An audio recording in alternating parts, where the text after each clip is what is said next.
L'Ajuntament de Viladecans està realitzant diversos treballs de reforma al barri antic amb l'objectiu de renovar el carrer Gram i el paviment dels carrers de la zona. Una de les actuacions consisteix a substituir un col·lector al carrer Major que romandrà tallat al trànsit del 2 d'agost al 7 de setembre.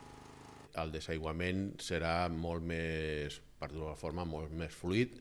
Hi haurà veïns que fins ara potser tenien que trucar a la cuba perquè es feien embussos perquè no hi havia la pendent suficient i els tubos eren estrets, i amb aquestes obres el que aconseguirem és que els veïns ja no tinguin que trucar a la cuba perquè no hi haurà aquests embussaments, perquè, com deia, els tubos es posen més amples i també es dona més pendent al desaiguament. La substitució del col·lector es fa des del carrer de l'Autor Creixell fins al de l'Estrella i del Sol. Tot i el tall del trànsit, es mantenen oberts els accessos al pàrquing públic i altres aparcaments privats del carrer.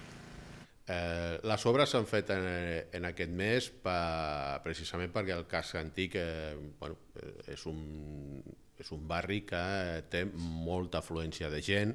N'hi ha un col·legi al carrer Major, el col·legi Sagrada Família, i hem aprofitat el mes d'agost, que tothom, pràcticament la immensa majoria de la gent està de vacances, n'hi ha molt menys mobilitat dintre del que és el barri antic, i aprofitem aquest mes precisament perquè hi hagi les menys molèsties possibles per als veïns.